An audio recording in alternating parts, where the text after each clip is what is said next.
Hey English, I hope that you're having a good week so far, and I hope that everything is making sense, that you're able to move through it. I definitely miss seeing all of your faces and hearing all of your interesting thoughts, and I really wish we could be having a lot of our discussions this week in person. But since we can't, we'll just do the best we can. Go from there. Feel free to reach out to me if you have any questions, okay?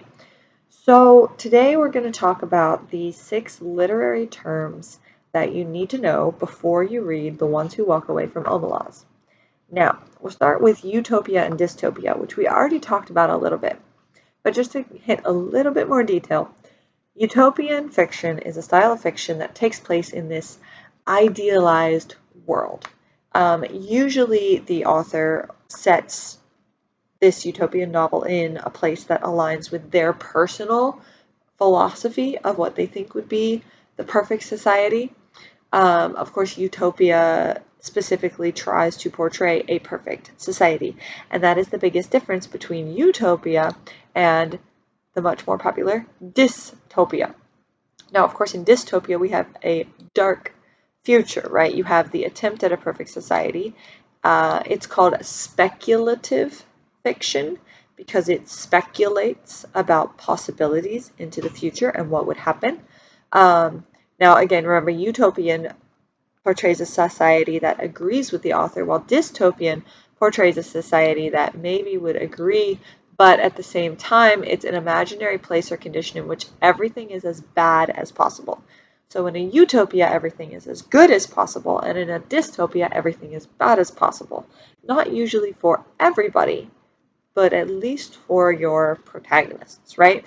Usually society has arranged its government and laws around what sounds like is a good idea, but actually isn't at all.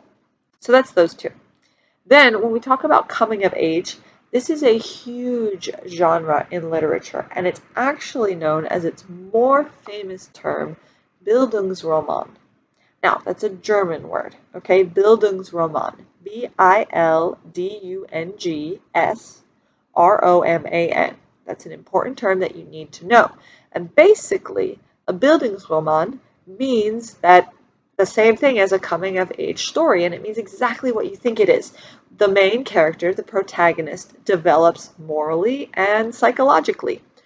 Oftentimes, you see the character develop from childhood to adulthood, but not always. But there's definitely that type of almost becoming an adult. Maybe it's teenage to adult, maybe it's only over the course of a year, but they experience things that create adult level responsibility, adult level maturity within the protagonist, usually centered around teenagers. And you can see how that might go with dystopian because your teenager becomes an adult, changes their beliefs and things. So again, coming of age, Bildungsroman, same thing.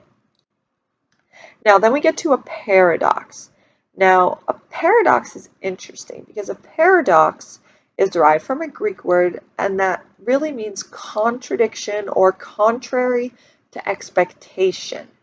Basically, a paradox is a literary device that contradicts itself but still contains this kernel of truth that is completely possible or plausible. So an example is I can't live with or without you. Technically, that's a very contradictory statement, but it makes sense, right? Another one is whatever you do in life will be insignificant, but it is very important that you do it.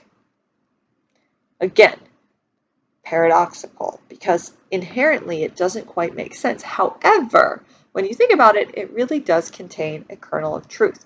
That is a paradox. Okay? Then we have allegory. Allegory we talked about a bit as well. It basically uses some type of character, place, or event to deliver a broader message, usually about real world issues or occurrences, but it can also be an extended metaphor in terms of a historical event, a fictional event, or a biblical event as well, okay, which would be a historic event. So that's allegory. It's a story within a story. It has the obvious story, but it's really telling a story underneath of it. What is it really saying to you? And then lastly, you have psychomyth. Now, the interesting thing is when you Google psychomyth, you almost exclusively get results for the ones who walk away from Omelas. Why? because the author, Ursula K. Le Guin, called Omelas a psychomyth. She basically defined it as a tale that's more or less surrealistic. So surreal, not realistic, but surrealistic, coming from the same word as surreal or surrealism. In the introduction that she wrote to the story, she describes this, which is a neologism, as a surrealistic tale that shares with fantasy the fact that it takes place outside of history, outside of time. It doesn't seem to have spatial limits, like physical location limits. It doesn't seem to have temporal limits. So basically, you don't know what time it was written in, you don't know what space it was written in, and it seems like it could have taken place in a lot of different times or several times at once. Same with places. So a psychomyth is a thought experiment, right? It's a thought experiment. But you have, specifically in Omelas, the fact that it's a thought experiment about a society that doesn't really fit in a specific time or place, and yet it's not a fantasy, right? It's not a fantasy. And so that's kind of the definition of psychomyth. It's a little vague. I hope you kind of understand.